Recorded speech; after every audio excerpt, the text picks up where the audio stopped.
What's up, everybody, and welcome back to the channel.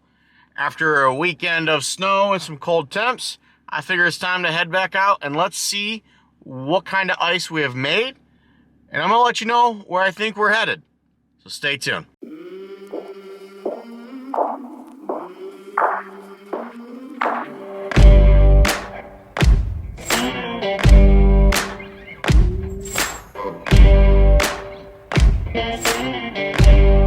First off, I want to thank everybody for tuning in to the channel here, and Happy New Year to you.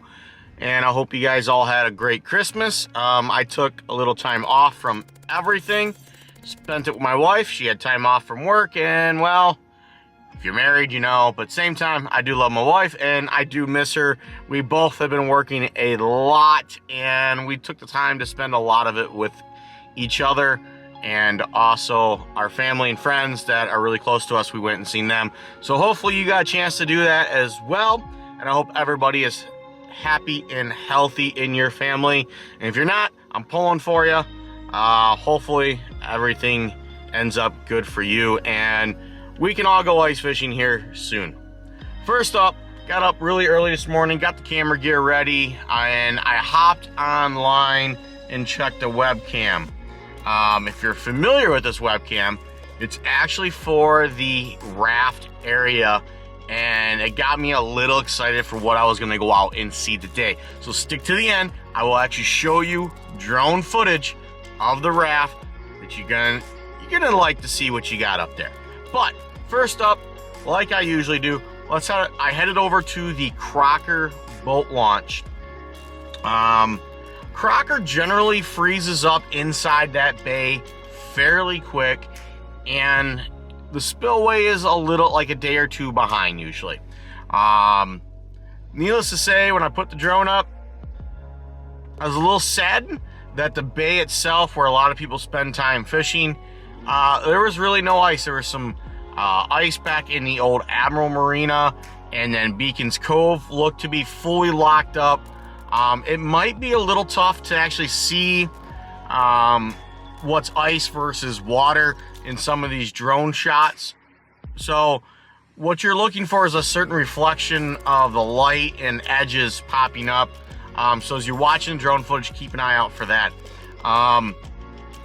One thing I did notice from here is that there probably was a considerable amount of ice there early this morning, late last night. When the wind shifted and things kind of calmed down and water kind of adjusted and returned back to normal from the storm we had, that ice wasn't locked in good enough, and it actually blew out. And if you look really closely, you can see a lot of ice down below the 400 Club, heading down towards the mile roads along the shore, which is good if you live down there. There's not a lot of access down there, a lot of movement on that ice. That's usually the late, really good years when we can get out there and fish. So we usually just ignore that. One thing you can see when I look towards Metro is it's basically nice and calm today, but that water is slushy or has like a 1/4 inch, 1/8 inch of skim, just chunks of it floating around throughout there. From Crocker, I headed up to my next location I usually shoot footage from, and that's the Lake St. Clair Metro Park. And as you can see from Crocker, odds are there wasn't any ice there off the day sail, which when I got there, that confirmed what I thought I seen on the drone earlier. There wasn't ice there, but what is tough to see on the drone because of the shadows, a lot of the canal, the back basin, the marsh, that is skimmed over. That stuff should only get better as we go in through today. We're under freezing all day today. We go into night. We should see a lot of ice development in those canal areas overnight, which is pretty much going to be true for all of the canals where there isn't flow throughout the lake. That ice should really gain some overnight. Fingers crossed, knocking on wood, all that stuff, we should get there. From the Metro Park, I headed up to Harley Ensign. Harley Ensign, the bay itself there, which is also known as Candles, skimmed up pretty good. There was a lot of ice there. We are still seeing quite a few swans in the area, so that if you're a waterfowler, you know, when there's swans still around here in southern Michigan, maybe we're not going to have the coldest of winters. But fingers crossed, maybe things will switch. As we get into this week, those swans will kick out of here. A lot of divers are down, but they're staying out deep, so that's good there. One thing I do want to highlight, and especially in this clip here, looking towards Sulfridge, the new drone allows me to reach out a little bit further, get away from my point a little bit better.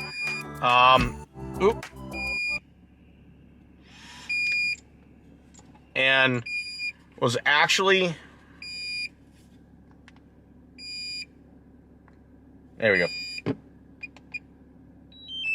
Forgot to shut everything down. Sorry about that. What was I saying? So, if you look at this drone footage here, looking out towards Sulfridge, you can actually see a very large sheet of skim ice out there on the bay. Now, I was hopeful as I drove around the Sulfridge that would still be attached to the shore. Unfortunately, it was not. There was some small sheets of skim floating around in between that big sheet and the shore, but for the most part, it was open inside the boat launch. As always, that's really well skimmed over. So hopefully, I would say roughly by weekend, you could potentially see people at Sulfridge Boat Ramp and also on some of these canals throughout the lake. I wouldn't be shocked to see that. Heading back up north, I didn't shoot any footage. I did just a quick little drive through of Brandenburg.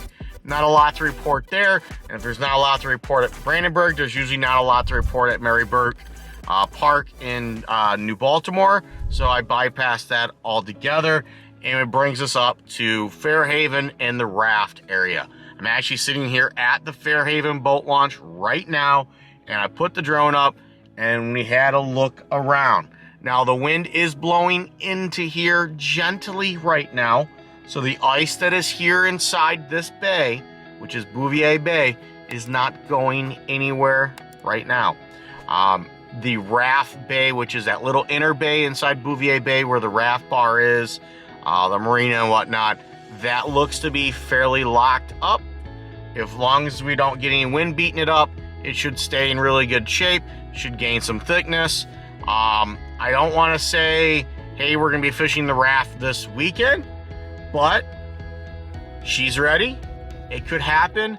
I want to be cautious and say that it might be 2 weeks before we're out on any main lake ice. So if we're on anything this weekend, it's going to be canal ice. And as always, guys, I'm going to do multiple updates this week so you can see the progression of the ice. So stay tuned to the channel and I'll get you those updates. One quick little housekeeping note. Cool new feature I have here on YouTube, because I have plenty of subscribers finally, is you look down below the video. If you're on a desktop or whatnot, you can actually see merch. And if you're wanting a face mask, you can get one of these guys here. It's a double layer one, so it's actually pretty warm for this colder fall, winter weather. I got sweatshirts you can get as well on there. And if you do that, I greatly appreciate it. It does help support the channel. Helps me buy new equipment like my new drone, the new camera that I am recording on that I got a little over a year ago. And also helps put gas in this truck, or in this case, diesel in this truck, so I can get out and go film these reports for you guys. Driving around alone, it's about 2.5 hours between shooting footage and driving from spot to spot. And in between all that, I'm still doing my day job when I go from spot to spot. So I do appreciate each and every one of you guys that tune in the channel. I hope you found this report informative. And as always, guys, tight lines, happy casting, and we'll see you in the next one.